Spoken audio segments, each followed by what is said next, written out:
Noong unang panahon sa isang malawak na plaza kung saan naglipa na ang iba't ibang uri ng robot, isang lalaki ang humabol sa isang professor. Professor Takamiya, kailangan na po nating pumunta sa lecture center. Naghihintay na ang mga tao, sabi niya. Pero imbis na sumunod, tiningnan lang ni Professor Takamiya ang paligid, balisa. May hinahanap siya. Sandali lang, sagot niya. Hinahanap ko pa ang kapatid ko. Dito kami magkikita. 5 taon na kaming hindi nagkikita, baka naligaw siya, napakalaki kasi ng lugar na to. Nagpumilit ang lalaki. Hindi namin kayo pwedeng iwan dito, Professor.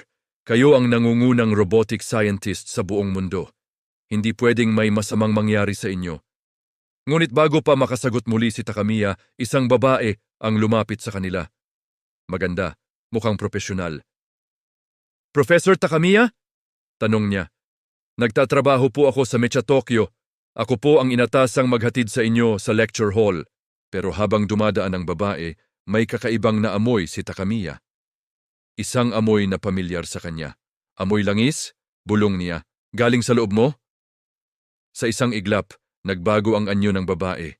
Nawala ang malambot niyang balat at napalitan ng metal. Isa pala siyang robot. Professor Takamiya, sabi ng robot na babae, ang boses niya ay malamig at walang emosyon. Ipinadala ako ng Machine Empire. Sumama ka sa akin. Kung ayaw mong putulin ko ang ulo mo. Ngunit bago pa man siya makakilos, isang malakas na suntok ang tumama sa robot at wasak ito sa isang iglap. Ito ang Messiah Fist, isang boses ang narinig. Hindi dapat robot ang magdedesisyon para sa tao.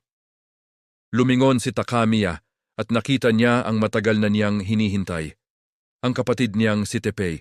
Teppei, ikaw nga, kumusta ang buhay mo sa Berlin?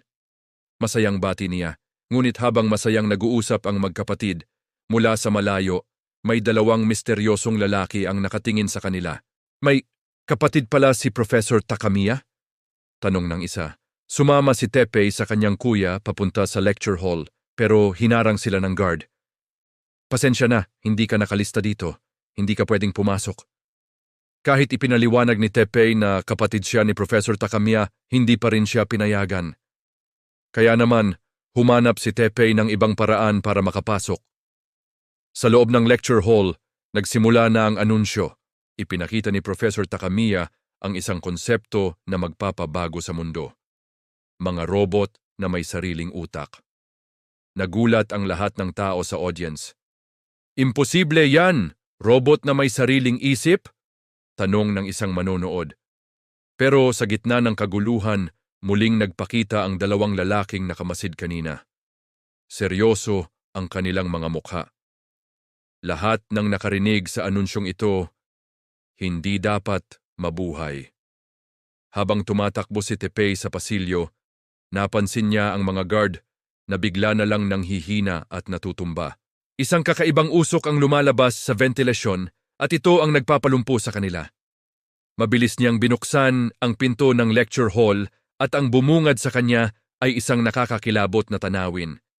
Lahat ng tao ay nakahandusay sa sahig, walang malay. At ang kapatid niya, si Professor Takamiya, ay hawak na ng 2 lalaki. Napansin ng isa sa kanila si Teppei.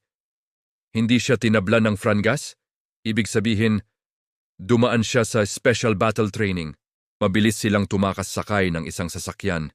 At walang pag-aalinlangang kumapit si Teppei sa gilid nito habang lumilipad palayo. Doon, nakita ng mga dumukot ang pamilyar na metal na nakakabit sa braso ni Teppei, ang Messiah Fist. Alam na ni Teppei kung saan sila papunta. Gobi Desert, doon sila pupunta.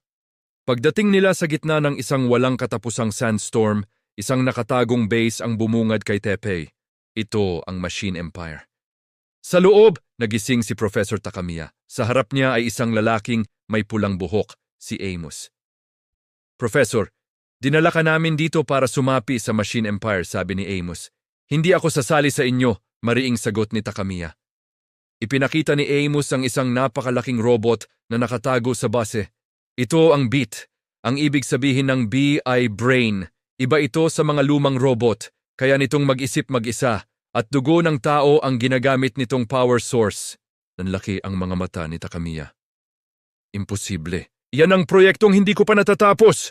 Samantala sa labas, hinarap ni Teppei ang isa sa pinakamalulupit na mandirigma ng Machine Empire, si Metal Face, ang parehong lalaki na dumakip kay Takamiya 5 taon na ang nakalipas.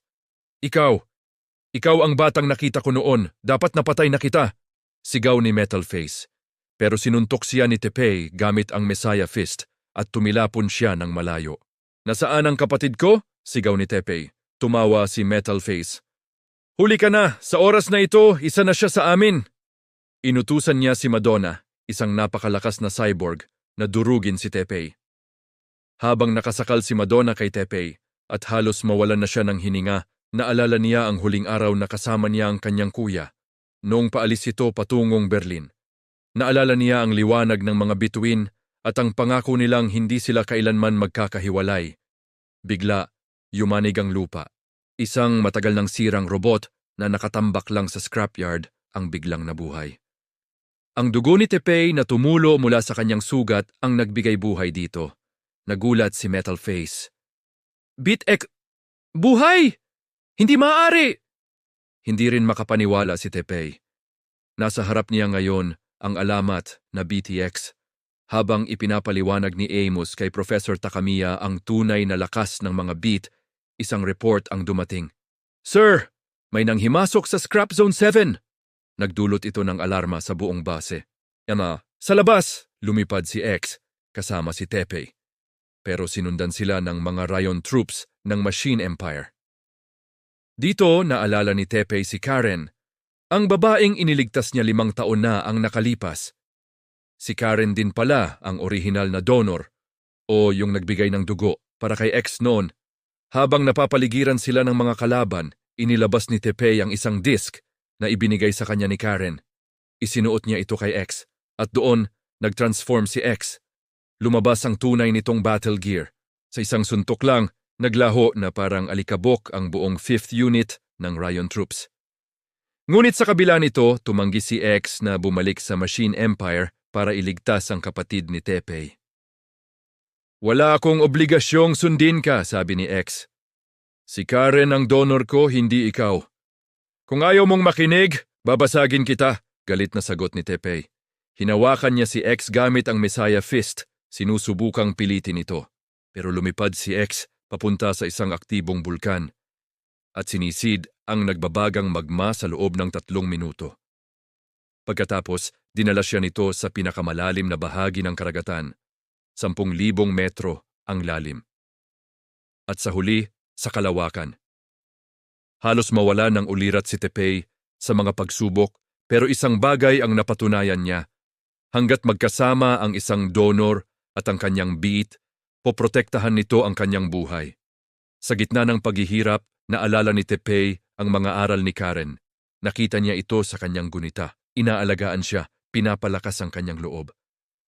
Ang pagiging malakas ay hindi lang tungkol sa pagtatanggol sa sarili, sabi ni Karen sa kanyang alaala.